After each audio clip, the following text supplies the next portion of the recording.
हाँ। आप सभी को मेरा नमस्कार। मैं Jyoti Vishwakarma batch 2021 final year student RAC Lucknow से।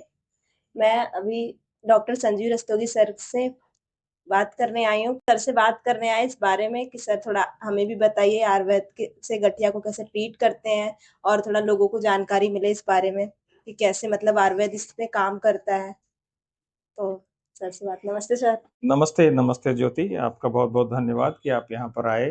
आयुर्वेद में गठिया का उपचार किस प्रकार से हो सकता है इसकी जानकारी लेने के लिए। गठिया में पिछले काफ़ी समय से, काफ़ी सालों से हम लोगों ने बहुत अच्छा काम किया है और हमारे जो अनुभव हैं वो बेहद इनकरेजिंग है, बेहद उत्साहवर्धक हैं। और ऐसे रोगियों का उपचार भी करने में हमें सफलता मिली है जिसमें हमें लगता है कि मॉडर्न मेडिसिन में भी जिनका उपचार संभव नहीं है। गठिया की करीब करीब सभी वैरायटीज, सभी प्रकार हम लोगों ने ट्रीट किए हैं। आयुर्वेदिक कॉलेज में हमने गठिया का स्पेशलिटी सेंटर लॉन्च किया है, बल्कि जिसको गठिया उपचार एवं उन्नत शोध केंद्र का नाम दिया था। 3 वर्ष हमने उस गठिया सेंटर में काम किया और वो ये बताते हुए हमें बड़ा अच्छा लगता है कि वो आज के समय में उत्तर प्रदेश का एक सर्वश्रेष्ठ आयुर्वेद का गठिया का सेंटर है ना, जिसमें पूरे प्रदेश से लोग आते हैं। तो इसका अर्थ सीधा सीधा यह है कि अगर हम किसी भी विषय को फोकस करके, किसी भी विषय को, वो गठिया एक विषय है, हम किसी भी रोग पे फोकस करके अगर काम करना शुरू करते हैं तो आयुर्वेद की अपार संभावनाएं हैं उसमें ट्रीट करने के लिए। हमने एक एग्जाम्पल पुटअप किया कि हाँ, गठिया में ऐसे काम कर सकते हैं। ऐसा सिर्फ गठिया में नहीं, हम हर विषय में कर सकते हैं। आप डायबिटीज के भी का भी उपचार इसी तरीके से स्पेशलिटी का कर सकते हैं। त्वचा रोगों के मरीज बहुत सारे आयुर्वेद कॉलेज में आते हैं या सभी जगह आते हैं, उनका उपचार भी आप, लेकिन जब तक आप गंभीरता से उपचार के प्रति समर्पित नहीं होते हैं तब तक आपको उपचार नहीं मिलता है उसका, है ना। तो इसका मतलब क्या है कि आयुर्वेद में आज की तारीख में स्पेशलिटी सेंटर्स बनाए जाने की बहुत आवश्यकता है। और ये बड़ी सुंदर बात है कि गठिया उपचार केंद्र ने एक एग्जाम्पल पुटअप किया है कि ऐसा किया जा सकता है ना। तो मैं आयुर्वेद के सारे छात्रों को ये बोलूंगा कि देखिए, आयुर्वेद में बहुत संभावनाएं हैं, अपार संभावनाएं हैं, लेकिन शर्त सिर्फ यह है कि आपको उन संभावनाओं को तलाश करने के लिए तैयार होना पड़ेगा। आपको अपने अपने आप को बेहतर ढंग से पुटअप करना पड़ेगा, उस ज्ञान को अर्जित करना पड़ेगा कि कैसे उसमें ट्रीटमेंट किया जा सकता है, और लगन के साथ में सीखनी पड़ेंगी, कुछ चीजें लर्न करनी पड़ेंगी, तब आप सफल हो सकेंगे उसमें। मतलब गठिया को क्या पूरी तरीके से ट्रीट किया जा सकता है या गठिया के देखिए, गठिया की बहुत सारी वेराइटीज हैं, है ना। हम लोग जब मोटी मोटी बात करते हैं तो गठिया का मतलब क्या है, किसी भी जोड़ में तकलीफ है, आपने कहा गठिया। लेकिन जब आपके पास चिकित्सा के लिए कोई आता है रोगी, तब आप जब उसमें और गहराई से देखना शुरू करते हैं, चाहे वो आयुर्वेद की दृष्टि से देखें, चाहे वो मॉडर्न मेडिसिन की दृष्टि से देखें, आयुर्वेद में भी अलग अलग वेराइटीज है उसकी। उसमें दोषों का इन्वॉल्वमेंट आप देखते हैं, उसमें धातुओं का इन्वॉल्वमेंट देखते हैं, जोड़ों का इन्वॉल्वमेंट देखते हैं, किस तरीके के जोड़ों में इन्वॉल्व है, या उसके और आनुषंगिक लक्षण जो है उनको देखते हैं। उसके आधार पर आप तय करते हैं कि ये कौन सा गठिया है, किस प्रकार का गठिया है। इसी तरीके से आयुर्वेद में आपको मालूम है कि आप साध्यता असाध्यता को डिसाइड करने के लिए पूरा क्राइटेरिया बना हुआ है, चरक ने पूरा डिफाइन किया हुआ है कि भाई ये लक्षण होंगे तो कृच्छ साध्य है, ये लक्षण होंगे तो साध्य है ना। इस तरीके की अवस्था होगी तो वो साध्य होगा रोग। तो इसके आधार पर आपको यह तय करना पड़ेगा कि भाई ये रोग जो आया है, ये रोगी जो आया है, ये साध्य श्रेणी में है कि कृच्छ साध्य श्रेणी में है कि असाध्य श्रेणी में है, उसके आधार पर ही तय करेंगे। इसी तरीके से मॉडर्न मेडिसिन में भी है। मॉडर्न मेडिसिन में भी खाली आप गठिया कहेंगे या आर्थराइटिस कहेंगे तो बात नहीं समझ में आएगी। उसमें तमाम सारी वेराइटीज है, कौन सी तरीके का आर्थराइटिस है और उसकी कैसी प्रोग्नोसिस है। कुछ हैं आर्थराइटिस जो ठीक होने वाले हैं, है ना, सिंपल आर्थराइटिस है, इन्फ्लामेटरी आर्थराइटिस है, इनिशियल स्टेज में है, ठीक हो जाता है। कुछ जो ऑटो इम्यून डिसऑर्डर्स हैं वो नहीं ठीक होते हैं। तमाम सारे ऑटो इम्यून डिसऑर्डर्स हैं जो आर्थराइटिस की तरीके से प्रेजेंट होते हैं, चाहे वो रूमेटॉइड आर्थराइटिस हो, चाहे वो स्पॉन्डाइलो आर्थ्रोपैथी हो, फिर वो नहीं ठीक होते हैं, तो उनको लंबे समय तक चिकित्सा किए जाने की आवश्यकता होती है। यहाँ पे एक बात मैं बहुत इंपॉर्टेंट ये बताना चाहूंगा कि तमाम सारे ऐसे रोग जो मॉडर्न मेडिसिन जिनकी प्रोग्नोसिस खराब बताती है, मॉडर्न मेडिसिन कहती है इसकी प्रोग्नोसिस बहुत खराब है, हमने उन ऐसे रोगियों को भी आयुर्वेद के उपचार के माध्यम से उपचारित करने में सफलता पाई है। ऐसे रोगियों को भी हमने ठीक किया है जिनको वो कहते हैं कि वो नहीं ठीक होगा। आपकी बहुत तो बड़ी ये, हाँ, स्पेशलिटी है? अच्छा है। ये मतलब एक हमारी नहीं स्पेशलिटी, आयुर्वेद की सफलता है ये।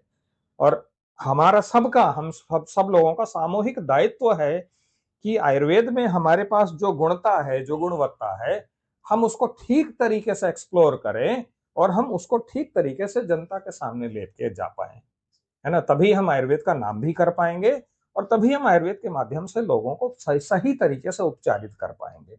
सर आज आप अकेले आयुर्वेद को मतलब यहाँ तक पहुंचा दिए कि मतलब गठिया के लिए मतलब इतना अच्छा काम किया, तो सर जो हम जैसे स्टूडेंट है फाइनल ईयर या आगे जो बच्चे हैं जी सर, उनके लिए क्या आप बता सकते हैं कुछ अच्छा कि कैसे हम करें आगे फील्ड में आगे बढ़े हाँ और एक अच्छी मतलब आयुर्वेद को एक अच्छा पहुंचाए। जैसे आज वैल्यू नहीं है आयुर्वेद की, कहीं से छूटे हुए भागे हुए पेशेंट आते हैं, ऐसा हम कर सकें कि पहले पेशेंट हमारे पास आए, इतना मतलब अच्छा कर सके सर, तो कुछ देखिए दो तीन चीजें हैं जो करनी चाहिए, हम सभी लोगों को करनी चाहिए। एक तो मैं सारे स्टूडेंट्स को यह सलाह दूंगा कि देखिए जब आप आयुर्वेद में काम करना चाहें, आयुर्वेद में काम करना चाह रहे हैं, तो साथ ही साथ आपको मॉडर्न चिकित्सा पद्धति का ज्ञान होना बेहद जरूरी है। ये मैं सारे बच्चों को बोलता हूँ, सारे स्टूडेंट्स को बोलता हूँ। उसकी जरूरत क्यों है, ये भी एक बेहद इंपॉर्टेंट बात है। आपको आधुनिक चिकित्सा का ज्ञान क्यों होना चाहिए? आधुनिक चिकित्सा का ज्ञान इसलिए नहीं होना चाहिए कि आप उसकी चिकित्सा आधुनिक शास्त्र से करना चाहते हैं, है ना, लेकिन उसका ज्ञान इसलिए होना चाहिए कि क्या उसका वैकल्पिक उपचार कुछ और उपलब्ध है क्या। और दूसरी चीज आपको ये जरूर पता होना चाहिए कि अगर इसको सही समय पर ठीक से उपचारित नहीं किया गया तो इसका नुकसान क्या होगा।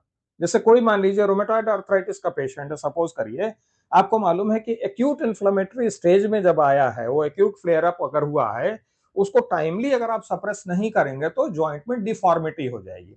तो शुरुआती 6 महीने जो होते हैं वो बेहद इंपॉर्टेंट होते हैं।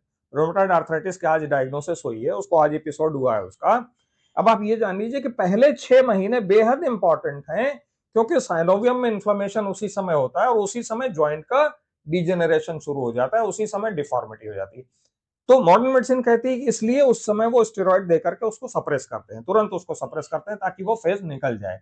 अब आपको अगर ये जानकारी नहीं है और आप आयुर्वेदिक उपचार उसका करते रहेंगे और अगर उसको रोकने में आप सफल नहीं हुए तो निश्चित रूप से वो डिफॉर्मिटी हो जाएगी। तो आपको ये जानना बहुत जरूरी है कि हमें कहां पर खड़े होना है और कहां पर नहीं खड़े होना है, किस समय आयुर्वेदिक उपचार की आवश्यकता है, किस समय आयुर्वेदिक उपचार की आवश्यकता नहीं है ना। जहां हमारे से बनती है बात वहां हम काम करेंगे, जहां हमारे से बात नहीं बनेगी हम कहेंगे अंग्रेजी उपचार लीजिए। वहां पे आपको अंग्रेजी औषधि का, अंग्रेजी शास्त्र का ज्ञान, चिकित्सा शास्त्र का ज्ञान इसलिए बेहद जरूरी है ताकि आप उसकी प्रोग्नोसिस समझ सकें। और दूसरी बात जो उनको बच्चों को समझनी चाहिए वो ये कि देखिए आयुर्वेद के साथ विडंबना क्या है कि आयुर्वेद में बहुत सारी चीजें बनी हुई नहीं है। आज की तारीख में आप बना रहे हैं, अभी भी क्या है ना कि हालांकि वो सबसे पुराना चिकित्सा शास्त्र है, देखिए आयुर्वेद 5000 साल पुराना इतिहास है उसका, लेकिन आज के समय में, आज के परिप्रेक्ष्य में आप देखेंगे उसको तो आज ये इवॉल्व हो रहा है नई तरीके से। अब आप इसकी प्रैक्टिस कैसे करेंगे? चरक का समय तो नहीं है ये, चरक और सुश्रुत का समय नहीं, उस समय प्रैक्टिस अलग ढंग से करते रहे होंगे, उस समय जनता में उसके लिए स्वीकार्यता थी। आज आप जनता में अपनी स्वीकार्यता कैसे बनाएंगे, आपको ये रास्ता ढूंढना पड़ेगा, ये आपको तलाश करना पड़ेगा, तो आपको वो सारी चीजें पता लगानी पड़ेंगी। तो आपको धीरे धीरे, इसलिए मैं बार बार कहता हूं कि ये इवॉल्विंग साइंस है और हम सब लोग आज की तारीख में लर्न कर रहे हैं। हम कुछ अनुभव ले रहे हैं, हम वो आपको शेयर कर रहे हैं, आपको शेयर कर रहे हैं, वो अनुभव शेयर कर रहा है, वो हमको एनरिच कर रहा है, हमको मजबूत बना रहा है और वो हम अगली जनरेशन को ट्रांसफर कर रहे हैं।